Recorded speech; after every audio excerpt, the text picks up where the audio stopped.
నమస్తే రమగారు. నమస్తే జయ. రమగారు, మనం రకరకాల కథలు చెప్పుకుంటూ వస్తున్నాం. రమగారు అంటేనే స్టోరీ టెల్లర్ అయిపోయారు. కానీ ఎవరైనా కథ చెప్తుంటే కొట్టాలంట. ఈ మధ్య నేను విన్నాను, కథ చెప్పేవాళ్ళు కూడా మధ్యలో ఆపకూడదు, వినేవాళ్ళు కూడా మొత్తం వినాలట. నిజమేనా? తథాస్తు దేవతలు ఉంటారంటారు కదా జయ. తథాస్తు దేవతలు ఎక్కడ ఉంటారు? ఆకాశంలో. ఇప్పుడు కథలు వినేవాళ్ళు కూడా ఆకాశంలోనే ఉంటారు. ఆ కథని కొట్టమని ఎందుకు చెప్తారంటే, ఇప్పుడు కొడుతున్నాం అనుకో నిద్ర రాదు. కథలు సాధారణంగా ఎప్పుడు చెప్పుకుంటాము? పని పాట మానేసి మధ్యాహ్నాలు పొద్దున చెప్పుకోం కదా. రాత్రి భోజనాలు అయ్యాక పడుకునే ముందు కథ చెప్పుకుంటాం. ఈ పడుకునే ముందు రాత్రిళ్ళు కథ చెప్పుకునే విధానాన్ని ఫారినర్స్ అంతా కాపీ కొట్టి బెడ్ టైమ్ స్టోరీస్ కింద మార్చారు దాన్ని. రాత్రి పడుకునే కాపీ కొట్టేశారు. మనది అసలు ఇక వాళ్ళది కానే కాదు, వాళ్ళవి ఏవి వాళ్ళవి కదని మనమే మన దగ్గర నుంచి పట్టుకుపోయారు, మనం మర్చిపోయాం, వాళ్ళు వాడేసుకుంటున్నారు. పైగా బెడ్ టైమ్ స్టోరీ అనేది చాలా ఇంపార్టెంట్ గా వాళ్ళు స్కూళ్ళల్లో చెప్తారు, తప్పకుండా చేయాలని. మనం చేసేవాళ్ళం ఇది వరకు. భోజనాలు చేసేస్తాం రాత్రి. ఎవరైనా పెద్దవాళ్ళు ఉంటే కథ చెప్తే మిగిలిన వాళ్ళందరూ కొడుతూ ఉంటారు. మధ్యలో ఏరా ఆగిపోయి కొట్టట్లా అని కొట్టిస్తారు. ఈ కొడుతూ ఉన్నట్టు ఉంటే చెప్పే వాళ్ళకి ఆసక్తికరంగా ఉంటుంది. మొదటిది. ఇప్పుడు కొడుతూ ఉంటే అంటున్నామంటే వింటున్నట్టే కదా, ఎంతో కొంత బ్రెయిన్ యాక్టివ్గా ఉండి కథ ఆశాంతం వింటారు. పాత రోజుల్లో ఏం చెప్పేవాళ్ళు అంటే, ఇళ్లల్లో పడుకునే విధానాలు కావు కదా జయ. వాకిళ్లలో పడుకునేవాళ్ళు, వాకిట్లో, పెరట్లో, తర్వాత ఏమో చెట్ల మధ్య, పొలాల్లో మంచల మీద అలా పడుకునేవాళ్ళు. ఈ కథ చెప్పేటప్పుడు ఒకడు కథ చెప్తుంటే ఆకాశంలో గాలిలో కొన్ని శక్తులు ఉంటాయని, అవి మనం చెప్పే కథని అవి కూడా వింటాయని చెప్తారు. ఇప్పుడు కథ ఆశాంతం వింటే కథ ఎండింగ్, కథ కంచికి మనం ఇంటికి అని చెప్తామా? ఈ కంచికని ఎందుకు చెప్తామంటే, ఈ వచ్చిన మన చుట్టూతా గాల్లో ఉన్న శక్తులు వింటున్నవి కంచి పేరెత్తంగానే వాటి దారిన వెళ్ళిపోతాయి. అంటే దేవస్థానం అనా? మరి అమ్మవారు శక్తిపీఠం కదా. శక్తి ఈ కథ కంచికి, మనం ఇంటికి అంటే మేము మా కథ అయిపోయింది, మీరు కంచికి వెళ్ళాలని సరుకులు వాటికి శాస్త్ర జరుగుతుంది, అందుకని వాటి దారిన వెళ్ళిపోతాయి. అందుకని ప్రతి కథకి వెనకాల కథ కంచికి, మనం ఇంటికి అని చెప్తాం. దీంట్లో ఒక విశేషం ఏముందంటే, ఆధ్యాత్మిక విశేషం. ఇలా మన ఏ కథనైనా కంచిలో ఉన్న అమ్మవారికి కనుక తెలియచేస్తే మనని ఇంటికే పరిమితం, అంటే మన ఇంటి నుంచి దారి అటు ఇటు పోకుండా ఉండేలాగా ఆమె మన సంగతి చూస్తుందని పెద్దవాళ్ళు చెప్తారు. ఇది ఒకటి విధానం. ఈ కంచికి అని చెప్పంగానే దైవీ శక్తుల్ని కూడా మన ఎందు ఉన్నాయి అని మన చుట్టూతా గాల్లో ఉన్న వాటికి చెప్పడం కోసమే ఆ వాక్యాలు చెప్పేవాళ్ళు. ఆరు బయట కథలు చెప్పుకునేవాళ్ళు కదా. అయితే దీని మీద ఒక కథ ఉంది జయ, చాలా ఇంట్రెస్టింగ్ గా ఉంటుంది. ఇది చందమామ కథగా కూడా 60s లో కనపడుతుంది. 60, 70లలో 80ల్లో కూడా ఇలాంటి కథ ఒకటి ఉంది. యాక్చువల్గా ఇది బృహత్ కథల నుంచి తీసుకున్నారు. ఈ కథల గురించి చెప్దాం.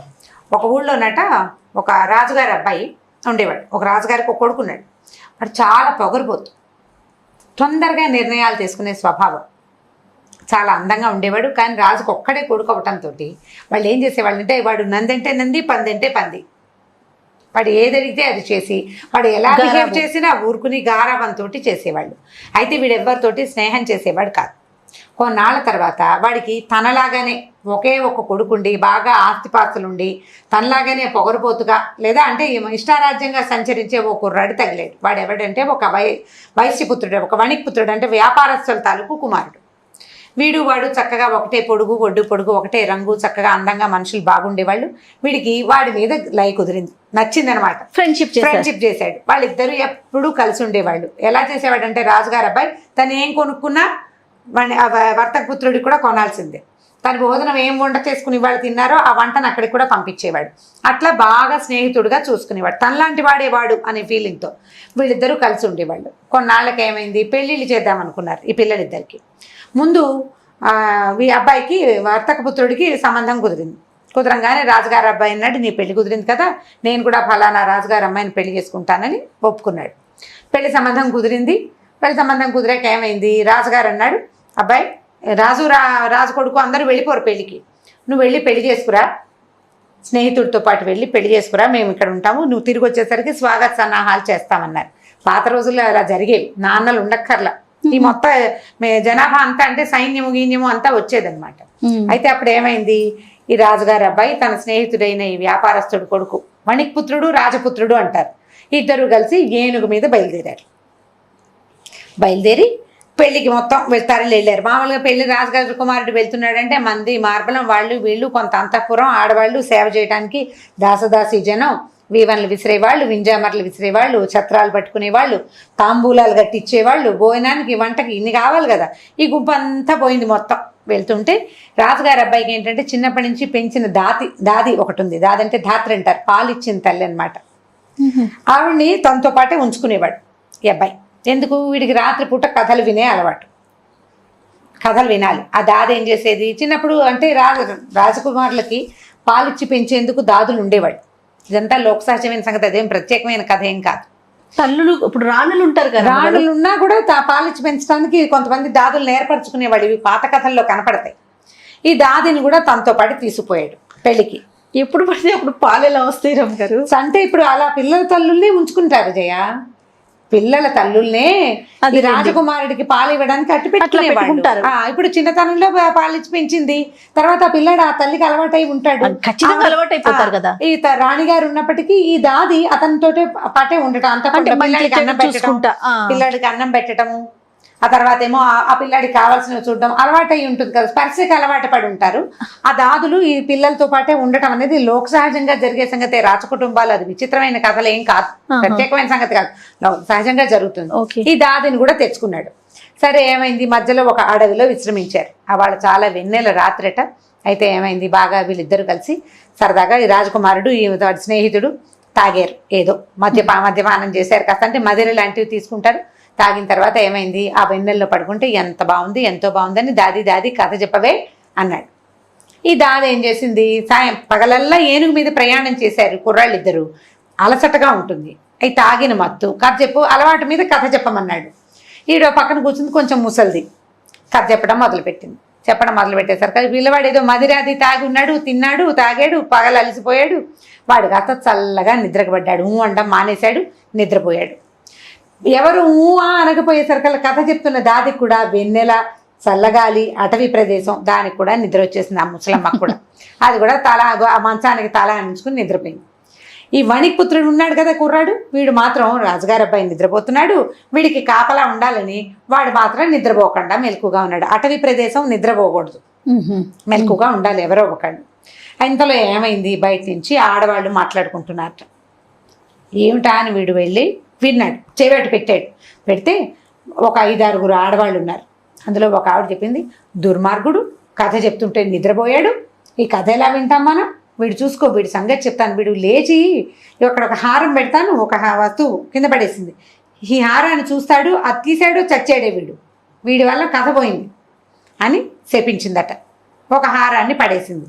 వీడు తెల్లబోయాడు. ఈ వింటున్న రెండోవాడు అక్కడి నుంచి రెండోదంది, పోన్లే అది తప్పించుకుంటాడేమో, ఒకవేళ ఆ హారాన్ని తప్పించుకున్నా అక్కడ ఒక మామిడి చెట్టు ఉంది, దాని నిండా మామిడి పళ్ళు ఉన్నాయి, వీడు కనుక ఆ చెట్టు కాయ కోసి తిన్నాడో చచ్చాడే, వీడి వల్లే మనం కథ వినలేదు. వాడు నిద్రపోకుండా కొడుతుంటే దాది కథ చెప్పేది కదా, మనం వినేవాళ్ళం, కథ వినివ్వలేదు వాడు, కాబట్టి రెండో శాపం వచ్చిందట. మూడోదంది, వీళ్ళిద్దరు ఈ రెండింటిని తప్పించుకుంటే వీడు పెళ్లి చేసుకోవడానికి వెళ్తున్నాడు కదా, ఆ గుమ్మం విరిగి వీడి నెత్తి మీద పడుతుంది, చచ్చి ఊరుకుంటాడు అని మూడోది చెప్పించింది.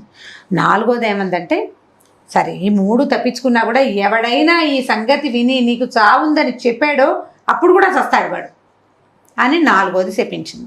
మిగిలిన వాళ్ళంతా పొండే, వాడు చచ్చిపోవటం ఎందుకు, ఈ కథ ఇంకెక్కడైనా విందా, ఊరికే మీరు మీ శాపాలును, పదండి అని మిగిలిన ఆడవాళ్ళంతా వీళ్ళని వెళ్ళిపోయారు. విన్నాడు ఈ కుర్రాడు, వినేశాడు ఇదంతా. విన్నాడు కానీ చెప్పకూడదు, చెప్తే చచ్చిపోతాడు, చెప్తే ఎలాగో చచ్చిపోతాడు. సరే వీళ్ళు ఏంటంటే విద్యాధర కన్యకలు, అంటే రాత్రిళ్ళు సంచరించే వాళ్ళు అనమాట. వింటున్నారు, ఇప్పుడు వీళ్ళు కథ చెప్పుకుంటున్నారు, ఆ కథ వినడానికి కుతూహలంగా నుంచున్నారు. సస్పెన్స్లో ఆగిపోయింది కథ. కుర్రాడు నిద్రపోయాడు, దాది నిద్రపోయింది, కథ సస్పెన్స్ ఎట్లా పోతుంది? కోపంతో శపించారు. ఇలాంటివి జరుగుతాయని వద్దనేవాళ్ళు అనమాట.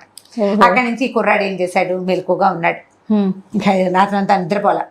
తెల్లారి తయారుగా లేచేసరికల్లా ఇక మొహం కడుక్కున్నాడు. రాజకుమారుడు పదవై మన పెళ్ళికి వేళ అవుతుంది, బయలుదేరంగానే ఈ పటకుటీరం అంటే ఒక మన టెంట్ లాంటిది వేశారు కదా, టెంట్ బయటికి రాగానే ధగలాడుతూ ఒక రత్నహారం కనపడింది. అరే భలే ఉందే హారం అని పట్టుకుపోయాడు రాజు కొడుకు. ఈ వెనకాల ఉన్నారు ఫ్రెండ్ అన్నాడు, ఒరే బాబు అదేమిటి, అదేదో మాయో ఏదో అయ్యుంటుందిరా, వీళ్ళెవ్వరికీ కనపడకుండా మనకే ఎలా కనిపిస్తోంది, వద్దు దాన్ని ముట్టుకోబోక, మంచిది కాదని కర్ర పెట్టి తోసేసాడు దాని పక్కకి. తప్పించుకున్నాడు. ఇంకా కాస్త బయలుదేరితే ఓ చోట గున్న మామిడి చెట్టు నిండా పళ్ళే. ఎన్ని పళ్ళు?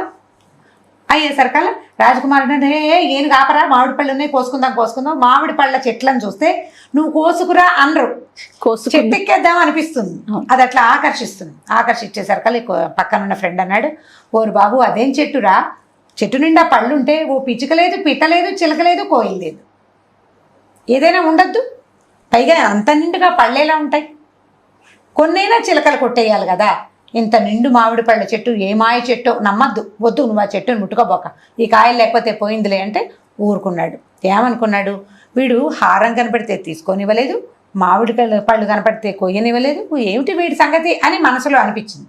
అక్కడి నుంచి ఏమైంది, సరే వెళ్ళిపోయారు. వెళ్ళిన తర్వాత ఆ రాజుగారి అంటే ఏ రాజుగారి అమ్మాయిని ఈ అబ్బాయి పెళ్లి చేసుకోవాలో వాళ్ళ ఇంటికి వెళ్ళారు.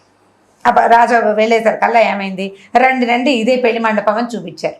ఈ పెళ్లి మండపంలోకి వెళ్ళబోతుండగా ఈ పక్కనున్న ఫ్రెండ్ ఏం చేశాడు, జబలు పుచ్చుకుని రాజుగారి అబ్బాయిని పక్కకి లాగేశాడు. ఈ పక్కకి లాగిన మరుక్షణం ఫెళ్ళమని ఆ గుమ్మం కాస్త విరిగి అక్కడ పడింది, తప్పించేసుకున్నాడు. అయితే ఇంకొక 4వ శాపం ఉంది, నేను మీకు ఇందాక కథలో చెప్పల. ఇప్పుడు ఈ 3 తప్పించుకున్నా కూడా వీడు భార్యతో కలిసి అంతఃపుర ప్రవేశం చేసినప్పుడు 100 తుమ్ములు వస్తాయి వీడికి. 100 సార్లు వీడిని చిరంజీవ అనాలి ఎవరైనా, ఒక్కసారైనా అనకపోతే వీడు చచ్చిపోతాడని 4వది శాపం పెట్టింది. 5వ శాపం విన్నవాడు చెప్పకూడదని, మళ్ళీ శాపం కదా మర్చిపోయింది. అక్కడి నుంచి ఏమైంది, ఈ పెళ్ళైపోయింది, గుమ్మం కూలిపోయింది వీడి మీద పడలా, రాజుగారు పోయి తప్పించుకున్నాడు. సరే ఇదేమిటి ఇలా కూలిపోయింది అనుకున్నారు, వేరే మండపం ఏర్పరిచారు, పెళ్లి చేశారు. పెళ్లి చేసిన తర్వాత పెళ్ళైపోయాక చీకటి పడింది. సాయంకాలం అమ్మాయిని అంతఃపుర ప్రవేశం చేయిస్తారు కదా, అమ్మాయి రాజకుమార్తె అంతఃపురంలో ఉంది. ఈ రాజుగారి అబ్బాయిని సాయంకాలం చక్కగా పెళ్లి కుమారుని బాగా వసంతుడిలాగా అలంకరించి లోపల గదిలోకి పంపించారు, అంతఃపురంలోకి. ఈ అంతఃపురంలోకి రాజకుమారుడు వెళ్తుండగానే ఈ ఫ్రెండ్ ఏం చేశాడు, నాకు వేరే పని ఉందని చెప్పి వెనక నుంచి వెళ్ళి ఆ గదిలో మంచం కింద దాక్కున్నాడు. ఈ రాజకుమారుడు ఇక్కడ పూజలు పునస్కారాలు ఇవన్నీ అయ్యి ఆశీర్వచనాలు దంపతాంబులాలు బోళ్ళని ఉంటాయి తతంగాలు. ఈ తతంగాలు అంతసేపు తను చూస్తూనే ఉన్నాడు. దాదిని అడిగాడు కూడా, నా ఫ్రెండ్ ఏడి అని. ఎక్కడికో వెళ్ళాడని చెప్పింది, వాడు కనపడలేదు, లేడు వాడు, ఎందుకంటే వాడు ముందే దాక్కోవడానికి వెళ్ళిపోయాడు. సరే ఈ తతంగం అంతా అయ్యాక పెళ్లి కూతుర్ని ఉన్న గదిలోకి పంపించారు. ఈయన వెళ్ళి ఏం చేశాడు, మంచం మీద కూర్చోగానే తుమ్మేసరికల్లా ఈ వెనకాల మంచం కింద కూర్చున్నాడు కదా, వీడు చిరంజీవి అన్నాడు. మళ్ళీ తుమ్మొచ్చింది, మళ్ళీ చిరంజీవి అన్నాడు. 100 తుమ్ములు తుమ్మాడు రాజకుమారుడు. 100 తుమ్ములకి 100 సార్లు వీడు వాడికి వినపడకుండా చిరంజీవ అంటూనే ఉన్నాడు. 100 సార్లు చిరంజీవ అన్నాడు. రాజుగారి అబ్బాయికి ఏమీ వల్ల వాడు సేఫ్గానే ఉన్నాడు. ఈ రాజుగారి అబ్బాయి సేఫ్గా ఉన్నాడన్న ఉద్దేశంతో వెళ్ళేటప్పుడు రహస్యంగా దాక్కుండా ఈ ఫ్రెండు ఆ ఉత్సాహంతో బయటకు వచ్చేసారు కదా రాజుగారి అబ్బాయి ఆశ్చర్యపోయి, ఇదేంటి నా అంతఃపురంలో నా కొత్త భార్యతో నేను ఉండాల్సింది పోయి వీడు మంచం కింద నుంచి ఎందుకొచ్చాడు. పైగా వీడు పొద్దున ఏం చేశాడు, మామిడి పళ్ళు కోసుకో, అంతకుముందు రత్నాహారం కనపడితే తీసుకొనివ్వలేదు, మామిడి పళ్ళు కనపడితే తిన్నివ్వలేదు. ఇప్పుడు నాకంటే ముందుగా నా భార్య గదిలో వీడు ఎందుకున్నాడు అని ఈ కోపం వచ్చేసి వాడి ఉద్రేకపరుడు. వీడి స్నేహంతో కొంత నెమ్మది అయ్యాడు, కానీ వాడి కొళ్ళు మండిపోయారే, ఎవడ్రా వాళ్ళు, ఇక్కడ ఉన్న వాళ్ళు, వీడిని పట్టుకుని జైల్లో పెట్టండి, రేపు పొద్దున్న చూద్దాం వీడి సంగతి అని అరిచేసరికల్లా గబగబా పట్టేసుకున్నారు. పట్టుకొని ఈ మంత్రి కుమారుడు కదా వీడు, వ్యాపారస్తుల కుమారుడు కదా, ఈ ఫ్రెండ్ని తీసుకుపోయి జైల్లో పడేశారు. రాత్రి అంతఃపురంలో ఉండిపోయాడు. తెల్లారేసరికల్లా వాడిని ఉరిదీయండి అని చెప్పాడు. అయ్యో, ఉరిదీయమంటే వీళ్ళు తలార్లు ఉంటారు కదా తీసుకెళ్లేవాళ్ళు, వాళ్ళు లేపి, ఈయన బాబు మీ సంగతి అయిపోయింది, మీకు ఉరిదీయమని ఆజ్ఞ వచ్చేసిందండి, పదండి అని చెప్పి బయలుదేరితే ఈ అబ్బాయి చెప్పాడు, స్నేహితుడు ఉండండి రా బాబు, నేను రాజుగారి కుమారుడిని ఒకసారి చూడాలి, ఒక వాక్యం చెప్పాలి అతనికి, చెప్పిన తర్వాత ఉరిదిద్దురు కానీ ఆయన ఏం చెప్తాడు, నేను చెప్పుకునే అవకాశం ఇవ్వాలి కదా. రాత్రి నన్ను బంధించారు, ఆయన నన్నేం అడగలేదు, ఇప్పుడు కూడా ఊరేసేస్తున్నారు, ముందు నన్ను మాట్లాడుకొని ఇవ్వండి అంటే వాళ్ళు ఏమనుకున్నారు, వీళ్ళిద్దరూ స్నేహితులు కదా, పాపం అది కూడా కాకుండా ఆఖరి కోరిక తీర్చాలి కదా. అందుకని ఏం చేశారు, ఈ స్నేహితుడిని రాజుగారి అబ్బాయి దగ్గర తీసుకెళ్తే ఇదేం చెప్పాడంటే, నిన్న రాత్రి మనం అక్కడ పడుకుంటే నువ్వేమో కథ చెప్పమన్నావు, నేను వద్దంటున్నా, నువ్వు వినలేదు, పడుకుందామంటే విన్నావా, నువ్వేమో కథ చెప్పమన్నావు, దాదేమో కథ చెప్పడానికి కూర్చుంది, నువ్వు సగం విని నువ్వు నిద్రపోయావు, ఇంకో కొంచెం చెప్పి దాది నిద్రపోయింది.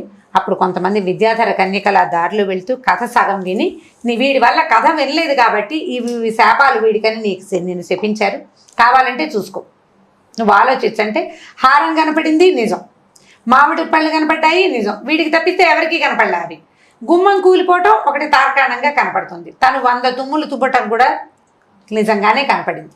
దాంతో సరే ఇతను ఆలోచించుకుని సరే ఇది నిజమే, ఇవన్నీ జరిగినవే కాబట్టి తన స్నేహితుడిని క్షమించేసి తర్వాత మళ్ళీ తన భార్య స్నేహితుడితో కలిసి తన ఊరికి వెళ్ళిపోయేటట్ట. ఇది బృహత్ కథలో ఉంది. ఇప్పుడు కథ కంచికి మనం ఇంటికి. కానీ మరి 4వ శాపం ఇది ఎవరికన్నా చెప్తే చచ్చిపోతారు. తప్పిపోయినాయిగా, ఈ 4 తప్పిపోయినాయి కదా, వాడికి మరణం తప్పిపోయింది. తప్పిపోతే ఎవరికైనా చెప్పేయచ్చా? తప్పక ముందు ఒరే ఇదేదో కనపడుతుంది నువ్వు చచ్చిపోతావని చెప్పకూడదు. చెప్పకుండా ఉండటం కోసమే మంత్రికి ఈ అబ్బాయి ఈ స్నేహితుడు 4 విషయాలు అతనికి చెప్పలేదు. ముందే చెబితే చచ్చిపోతాడు. అప్పుడు వీళ్ళిద్దరూ ఈ కొత్తగా పెళ్లి చేసుకున్న రాజకుమార్తెతో కలిసి మళ్ళీ వాళ్ళ ఊరికి వెళ్ళిపోయాడు. అప్పటి నుంచి ఈ రాజుగారి అబ్బాయి ఏం చేశాడంటే చాటింపేశాట. మీకు నిద్ర వస్తుంటే కథలు చెప్పించుకోవద్దు, ఇలా విచిత్రమైనవి జరుగుతాయి కాబట్టి నిద్రపోక ముందు అంటే మెలకుగా ఉన్నప్పుడే కథలు చెప్పుకోవాలి, కానీ పడుకునేటప్పుడు అంటే నిద్ర వచ్చేటప్పుడు కథలు చెప్పించుకోకూడదని ఆ ప్రథ అందరికీ తెలిసిందనమాట. సో ఇప్పుడు మనం కథ పూర్తిగా వినాలి. కొట్టమని చెప్తారు, అందుకు అనాలి, అనాలి. అనకపోయామా కథ ఆగిపోతుంది, చెప్పే వాళ్ళకి ఆసక్తిగా ఉండదు కదా, అందుకని కథ పూర్తిగా వినాలని చెప్తారు. ఇది బృహత్ కథలో ఉన్నది ఈ కథ. అంటే ఇప్పుడు స్నేహితులు ఇద్దరు ఎలా ప్రవర్తిస్తారు అనే విషయం మీద చెప్తూనే ఈ కథలు గనక మర్చిపోతే సగంలో కథ వదిలిపెట్టేస్తే ఇలా జరుగుతుంది అనేది. మనం సస్పెన్స్ కథలు అవి ఉంటాయి కదా, సస్పెన్స్ కథలు చెప్పేటప్పుడు కానీ లేకపోతే కాశీ మజిలీ కథలు, తర్వాత ఈ కథలన్నీ ఎలా అంటే ఆ ఘట్టాన్ని అక్కడికి ఎండ్ చేసేయాలి. తర్వాత ఏం జరుగుతుంది అనే సస్పెన్స్ ని ఉంచకూడదు. నేను అనుకుంటాను జయ, సస్పెన్స్ ఉంచామనుకో సగంలో ఆగిపోతే కదా ఒక టెన్షన్ డెవలప్ అవుతుంది, ఏమవుతుందని ఆలోచిస్తారు కదా, టెన్షన్ డెవలప్ అవుతుంది. కాబట్టి టెన్షన్ డెవలప్ కాకుండా ఉండటం కోసమే ఇలా చెప్తారేమో, ఇలా చెప్తారు. ఇప్పుడు టెన్షన్ లో వాడికి ఆ కథే గుర్తొస్తుంటుంది, నిద్ర బాగా పట్టదు, మెలకు వస్తే ఏం జరిగిందా అని ఊహిస్తారు. అలా ఉండకూడదు. కాబట్టి అంతం చేసేయాలి కథని, సుఖాంతమో ఏదో ఒక అంతం, ఇక్కడికి అయిపోయింది ఈ ఘట్టం, నెక్స్ట్ ఘట్టాన్ని మళ్ళీ ఇంకొకసారి చెప్పుకోవాలన్నమాట. దానికోసమని ఇట్లా ఏర్పరిచారు, ప్రెషర్ డెవలప్ అవ్వకుండా ఉండటం కోసం. సో కథ కంచికి మనం ఇంటికి ఇంకొక స్టోరీతో మళ్ళీ కలుద్దాం రమ్మ గారు. తప్పకుండా. ఈ వీడియో కనుక మీకు నచ్చినట్లయితే లైక్ చేయండి, షేర్ చేయండి. మరిన్ని వీడియోస్ కోసం మా ఛానల్ని సబ్స్క్రైబ్ చేసుకోండి.